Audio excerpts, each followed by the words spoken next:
Bonjour à tous. Ouais, bonjour à tous. Ouais, ça marche, ouais. Je suis très content d'être là pour... J'étais la semaine dernière sur un autre sujet, sur l'ADN environnemental notamment. Je m'y retrouve une semaine de plus sur un public forestier cette fois-ci. Et avec Laurent, on va vous parler un petit peu de surveillance de la biodiversité. Moi, d'une manière générale, pour vous donner le contexte, et Laurent pour son application en forêt publique.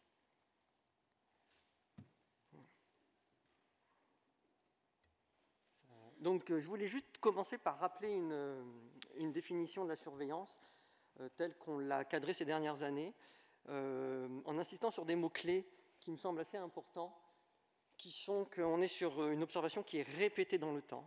Ça, c'est un mot vraiment important. Et sur le temps long, et je pense que l'intervention de Gilles Boeuf tout à l'heure l'a montré en termes de connaissance d'une manière générale, mais c'est également vrai en termes de surveillance, qui est un des aspects de la connaissance, où le temps long est essentiel pour bien comprendre ce qui se passe et les mécanismes qui sont en place. Et la surveillance, ça n'a pas vocation à s'arrêter, en fait. On s'inscrit vraiment dans ce temps long, et c'est vraiment la répétition de dispositifs de suivi qui sont le plus standardisés ou protocolés possible. C'est peut-être là la différence avec la connaissance en général, c'est ces aspects un petit peu de répétition. Et donc, pour commencer, je voulais revenir un petit peu sur l'émergence de cette surveillance qui n'a pas été simple, un peu à l'image des branches d'un chêne, comme vous le voyez ici sur ce chêne remarquable qui est en Sologne, où c'est un petit peu un chemin un peu tortueux qui a abouti aujourd'hui à vous parler de surveillance. Ça a commencé en fait, enfin il y a plein de dates, mais je vais commencer en 1979 avec la directive Oiseaux, qui a introduit un peu cette notion de surveillance, mais qui ne va pas très très loin. Ensuite, il y a 1989, c'est un exemple de suivi qui s'est mis en place. Je prends l'exemple du stock, c'est un des premiers suivis participatifs, en l'occurrence sur les oiseaux communs. On arrive en 1992 avec la directive Habitat Faune Flore, qui est très laconique sur la surveillance, puisque c'est son article 11, où il dit en une phrase qu'il faut surveiller les espèces et les habitats dits d'intérêt communautaire. Elle n'en dit pas plus, elle ne cadre rien, elle ne dit pas comment on doit faire. En parallèle, il y a la surveillance sur l'eau qui commence aussi à émerger, et notamment avec, là aussi, une directive, la DCE, directive cadre sur l'eau, qui, elle, pour le coup, va vraiment cadrer et dire comment on doit faire les choses, et la directive cadre stratégie milieu marin, qui, elle aussi, est assez cadrante, en 2008. Mais sur le terrestre, on n'avait pas ce cadrage-là. Donc, les choses se sont faites, comme le stock, comme plein d'autres choses. Et sur la forêt, alors je ne sais pas si c'est passé, voilà. Avant de parler de la forêt, il y a en 2004 une date importante, c'est la première stratégie nationale biodiversité qui dit qu'il faut créer un observatoire statistique de la biodiversité. Et le terme est important puisque je vous ai dit qu'il fallait des choses protocolées et donc toute la statistique, elle est là. Ça s'est traduit par les lois Grenelle 2009 qui dit qu'il faut mettre en place un observatoire de la biodiversité, observatoire national. On a perdu le statistique au passage et ça a son sens puisqu'en fait l'ONB qui a été créé en 2010-2011 porte en fait sur la valorisation des indicateurs, mais pas tant sur la production de la donnée qui est en amont et qui permet de calculer ces indicateurs. Entre-temps, dans le milieu de la forêt, il y a eu en 2016 le suivi temporel des habitats forestiers. J'ai pris deux exemples, les oiseaux en début de période, la forêt ici, puisque je parle devant vous qui venez du monde de la forêt. Et ça s'est un petit peu accéléré ensuite, avec notamment, en 2017, un rapport qu'on a produit ici à Patrinat sur une stratégie d'acquisition de connaissances naturalistes dans le domaine continental. Et ce message a été entendu l'année suivante avec le plan national biodiversité où, pour la première fois, enfin, on a mis en avant l'idée qu'il fallait créer un réseau de surveillance de la biodiversité terrestre d'une manière générale, ce qui a permis de lancer en 2020, jusqu'en 2023 un programme national de surveillance de la biodiversité terrestre. Et en parallèle, sur cette même période, il y a eu le programme PACIFOR, qui était un projet de recherche appliquée, PACIFOR pour proposition d'amélioration des systèmes de suivi de la biodiversité forestière et qui avait vocation à proposer des assemblages de briques de suivi, de briques d'éléments de biodiversité à suivre, en fonction de différents grands types d'objectifs, une surveillance généralisée, une surveillance par rapport au changement climatique, etc. Et ça, c'est en fait co-construit avec le programme national pour aboutir en 2023 à la parution donc de la nouvelle stratégie nationale de biodiversité, la 3e, 2030, qui, dans sa mesure 36.2, dit qu'il faut conforter les réseaux de surveillance, quel que soit le milieu d'ailleurs, hein, terrestre, eau douce, milieu marin. Et donc, ça s'est traduit en début de cette année, en janvier 2024, par la publication du schéma national de surveillance de la biodiversité terrestre, qui est un document cadre officiel, publié au bulletin officiel du ministère en charge de l'écologie, et qui donne les grands principes de cette surveillance nationale en France pour le milieu terrestre. Donc vous voyez, ça a été long, mais on y est arrivé. Et en parallèle, ça a déjà été évoqué ce matin, le règlement sur la restauration de la nature qui a été publié quelques mois plus tard, cet été. Et donc il y a un volet forestier qui est important, sur lequel on pourra revenir juste après. Et enfin, une perspective, on en a aussi parlé en introduction ce matin, les sols. Il y a un projet de directive en ce moment qui est en train d'être discuté dans les instances européennes et on voit toute l'importance de mettre aussi en place cette surveillance dans le compartiment des sols pour ne pas l'oublier, vu son importance. Donc le schéma directeur de la surveillance de la biodiversité terrestre, le but est vraiment de fournir des informations fiables et actualisées pour suivre l'état de la biodiversité sur le long terme, je le redis, c'est important, en lien avec les réponses qu'on peut apporter. Son périmètre géographique, c'est l'Hexagone, les Drom, la Corse. Son périmètre thématique, c'est la biodiversité terrestre, mais en incluant tous les éléments d'interface avec l'eau, et les groupes biologiques à cycle mixte, comme les amphibiens ou les odonates. On est bien là pour cadrer le pilotage de la production de la donnée sur le long terme. 3 messages clés par rapport à ça. De nombreux dispositifs préexistaient, vous avez vu, on a mis du temps, on ne nous a pas attendu pour faire de la surveillance, donc il faut composer avec un paysage d'acteurs existants, de dispositifs existants, ça c'est un point clé, y compris donc dans la forêt. Une logique de cycle, tous les 6 ans, calée sur les cycles de rapportage des directives nature. Et enfin, un modèle économique qui reste à stabiliser dans certains cas, voire à construire dans d'autres. Très rapidement, je ne vais pas rentrer dans le détail de ce graphique-là, le schéma directeur s'appuie sur des enjeux de surveillance, notamment des enjeux qui répondent à un socle requis, là où on a des enjeux réglementaires portés par les directives, portés par le règlement sur la restauration de la nature, qu'on peut consolider, c'est un deuxième niveau d'enjeu pour donner des informations plus précises, plus abouties. Et à côté de ça, un deuxième socle d'élargissement où là, il y a peut-être moins d'urgences réglementaires, mais il y a des urgences scientifiques. Et là, on va retrouver toutes les approches par les écosystèmes, les approches communautés qui ne font pas l'objet de directives aujourd'hui, mais qui sont essentielles à suivre dans le temps.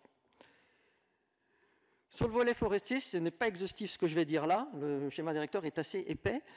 Je mettrai en avant donc l'article 12 du règlement restauration de la nature qui prévoit des indicateurs à renseigner en termes de surveillance, l'indice des oiseaux communs forestiers et un certain nombre d'indicateurs à suivre que je ne vais pas lister ici.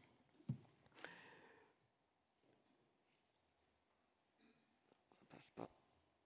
Donc on va mettre en avant les habitats forestiers, la surveillance des habitats forestiers, en s'appuyant sur des dispositifs que vous connaissez bien, l'inventaire forestier national, dont le STHF que j'ai déjà évoqué, le protocole porté par l'Observatoire des forêts sentinelles, le PSDRF, sur les mesures dendrologiques.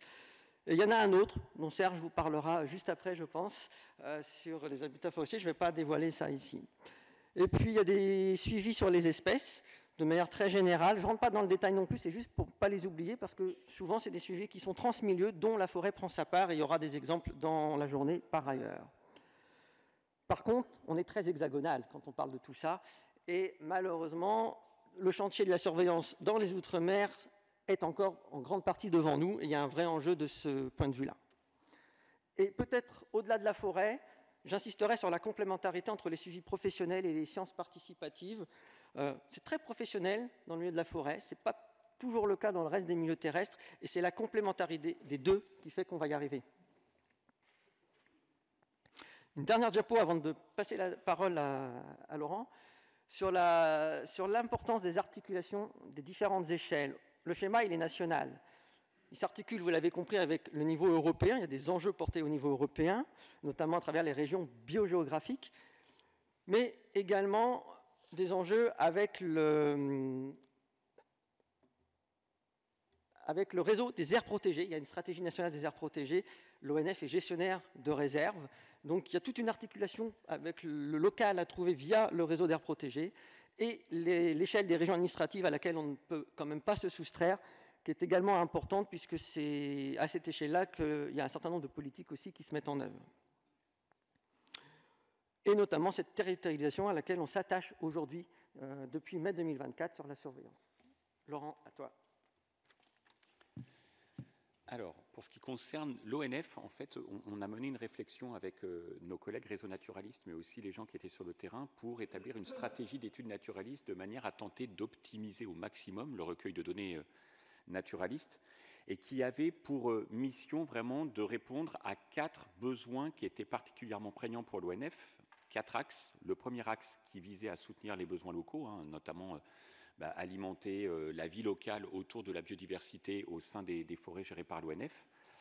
Il y avait un deuxième axe qui était lui aussi très important, c'était d'évaluer notre gestion. Alors, ce n'est pas l'objet de ce colloque, mais vous avez compris qu'on avait une stratégie via une politique environnementale de mise en œuvre d'actions en faveur de la prise en compte de la biodiversité dans la gestion forestière.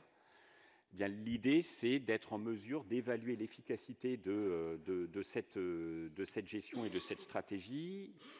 On avait envie quand même, parce qu'on sentait bien que c'était quelque chose qui était prégnant, et au regard notamment de ce que Antoine vient de vous présenter, on avait le besoin de s'inscrire dans une surveillance de fond de la biodiversité hébergée par les forêts publiques. Et puis enfin, ça a été abordé déjà depuis le début de la matinée, bien sûr, parler de biodiversité et de forêt sans intégrer les enjeux de changement climatique, ça n'avait pas de sens. Donc du coup, on a voulu développer une stratégie d'études autour de ces 4 axes. Et vous le sentez, derrière chacun de ces axes, la surveillance, elle est un petit peu partout. Alors une fois que je vous ai dit ça, en fait, ça se traduit comment? Ça se traduit par le fait que on a différents grands principes qu'on a voulu mettre en évidence et en le calant complètement avec le travail mené par l'OFB autour de la surveillance de la biodiversité terrestre. Bien sûr, travailler sur les forêts, en nous appuyant sur un réseau de professionnels qu'on a la chance d'avoir à l'ONF, les réseaux naturalistes, on en parlera un petit peu plus encore dans l'après-midi, qui appliquent des procédures et des méthodologies statistiques, scientifiques, éprouvées, qui peuvent être complexes, mais qu'on est capable de répéter, notamment pour mettre en œuvre des suivis à long terme. Les zones d'études, alors nos réseaux naturalistes, tels qu'ils sont constitués pour l'instant principalement, travaillent sur l'Hexagone et la Corse, mais évidemment qu'il se passe des choses aussi dans les DOM. Vous en aurez plusieurs illustrations dans le courant de la journée, avec des dispositifs qui sont vraiment adaptés au tropical. Et puis ce qu'on voulait surtout, c'était ne pas réinventer la poudre, c'est-à-dire qu'il existait des dispositifs existants dans lesquels on pouvait s'inscrire. Donc une fois qu'on a posé les bases de tout ça, on s'est dit qu'il fallait qu'on mette en place quelque chose via un échantillonnage stratifié qui, dans les détails, va vous être présenté par Serge Cadet et Jordan Guévinet un petit peu après. Donc je ne vais pas rentrer dans le détail, mais l'idée, c'est bien de s'inscrire sur un échantillonnage stratifié. Pour vous présenter ce qu'on y fait dans nos forêts, justement, au niveau national, pour le suivi de la biodiversité, on va faire pousser une forêt. Je ne sais pas si on peut lancer le petit film, voilà. Et donc, pour réaliser la surveillance, eh bien, on va observer ce qui se passe sur 2 types de forêts. Une première, en libre évolution, qui peut être classée en réserve biologique ou en îlot de sénescence. Elle présente une diversité biologique très élevée, avec des compartiments comme du bois mort, des micro-habitats, une forte diversification des strates de végétation. Et à côté, une autre forêt exploitée, on peut le voir via la souche notamment, mais dans laquelle le gestionnaire applique les préconisations qui s'imposent dans nos forêts publiques, notamment le maintien d'arbres pour la biodiversité, qui est représenté ici par l'arbre avec le triangle couleur chamois, tel que vous le voyez à l'écran. Et donc sur le réseau de placettes qu'on disperse au niveau national, on réalise de multiples observations taxonomiques. D'abord, des graines tombent. Et qui dit graines qui sont porteuses d'avenir et de régénération pour assurer la suite de la forêt, la continuité forestière, dit des rongeurs, voilà, que vous voyez apparaître à l'écran et qui se nourrissent de ces graines pouvant affecter notamment la capacité de régénération des forêts. Mais qui dit rongeurs dit bien sûr des prédateurs, comme vous pouvez les voir ici, notamment qui vont profiter de cette ressource, ces rongeurs, qu'il s'agisse de chouettes hulottes ou du renard, tels qu'ils apparaissent ici, mais pas seulement, des grands prédateurs aussi visitent nos forêts. Et il est important de se mobiliser pour les observer et contribuer à la mesure de l'évolution de leur population. Ici, là, ce loup qui passe est capté par notre réseau de pièges photographiques et la donnée alimentera la base de connaissances qui est gérée par l'OFB. De manière globale, on a aussi des oiseaux communs qui habitent dans nos forêts nous, on s'y intéresse bien évidemment à une échelle très très large via des dispositifs qui vous seront présentés plus tard comme pour les rongeurs. Je n'entre pas dans le détail, vous verrez ça. Et bien sûr, on trouve aussi en forêt donc une autre richesse biologique, notamment en insectes, particulièrement pour les coléoptères saproxyliques qui dépendent du bois mort, et que l'on suit notamment dans le réseau des réserves biologiques. Qui dit faune saproxylique, dit bois mort, et donc on rencontre aussi une grande richesse en espèces parmi la fonge, donc plus vulgairement, désolé pour mes collègues mycologues, les champignons, qui est un socle vraiment de la forêt. Et pour les étudier, eh bien, on réalise de multiples prélèvements, en plus des inventaires classiques, afin de réaliser de l'ADN environnemental pour lister les espèces qui sont présentes dans nos forêts. Bien sûr, la vie de la forêt, c'est aussi la nuit.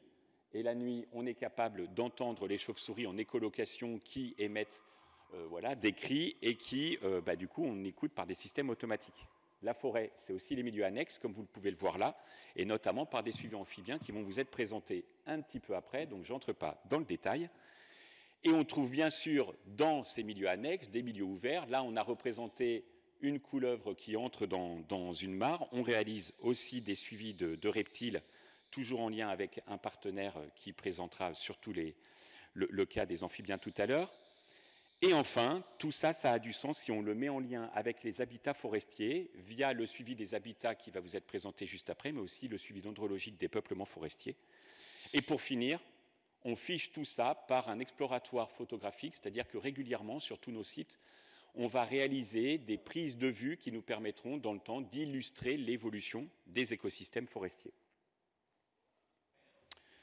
Alors, tous ces indicateurs qui vont être produits par l'ensemble des suivis qui vous ont été illustrés par cette petite vidéo, finalement, alimentent beaucoup de stratégies et de politiques qui nous intéressent à l'ONF. Alors là, on est allé trop vite, voilà.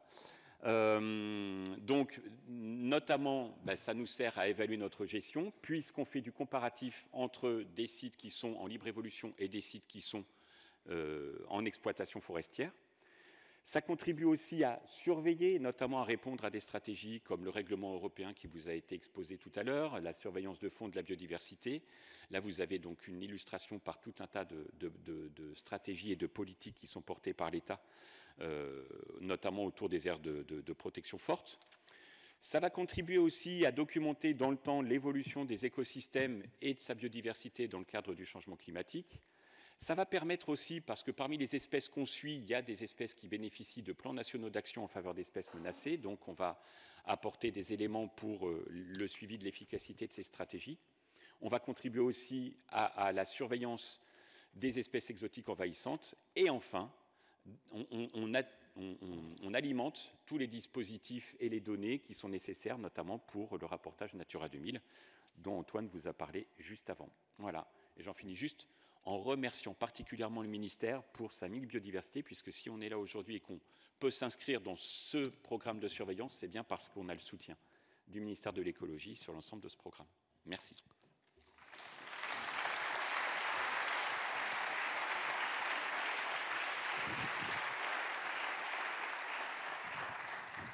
Voilà, alors on va faire un petit temps d'échange avec vos questions. Qui souhaite intervenir, réagir sur ce sujet? Oh, monsieur, on va vous passer le micro tout de suite.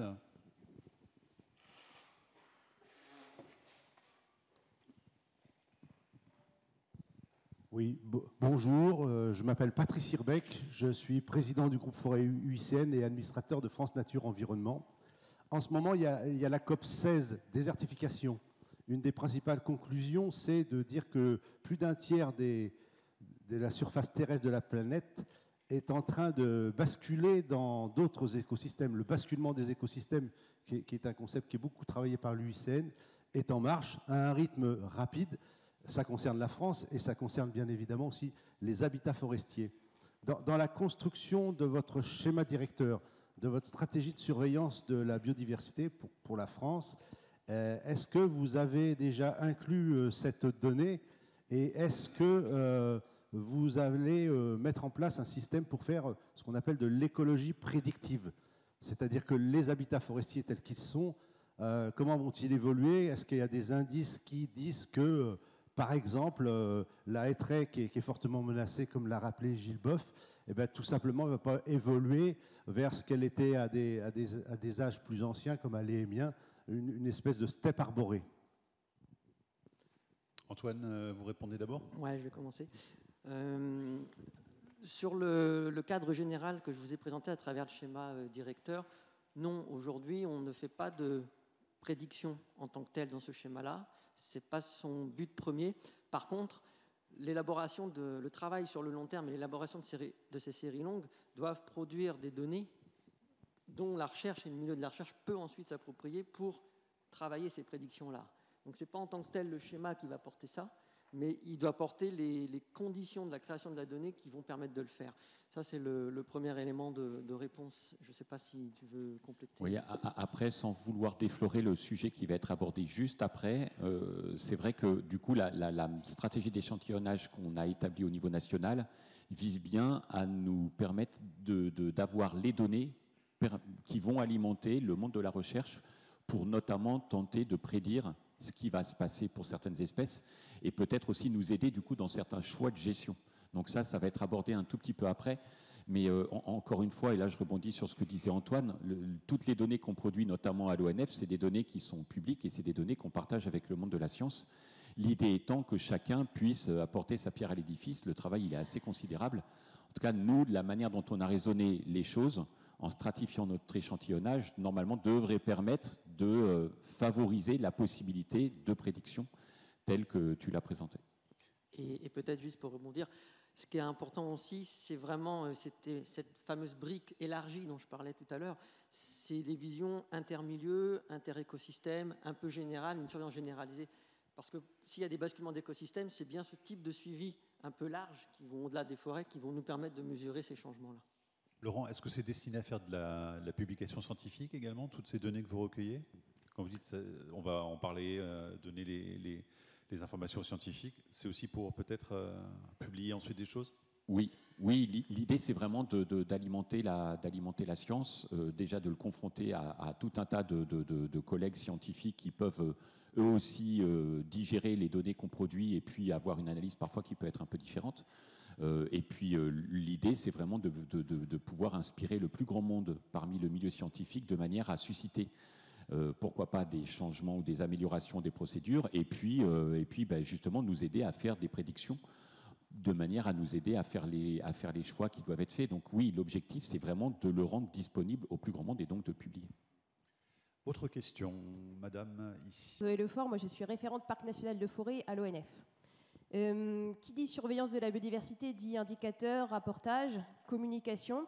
Et moi, une question que j'ai un peu pour dézoomer par rapport au sujet un peu technique biodiv, c'est comment réussir à faire prendre conscience tous les acteurs de cet enjeu et déclin de la biodiversité, tout en ayant un discours optimiste et qui ne soit pas défaitiste et qui n'incite pas à se cacher les yeux, à se couvrir, mais plutôt à aller de l'avant. Je sais que Laurent a des fois des bons mots aussi dans cette veine-là, c'est pour ça. Vaste sujet. On a 2 heures ou pas, Mathieu? Non, peut-être pas. Non, je pense que c'est...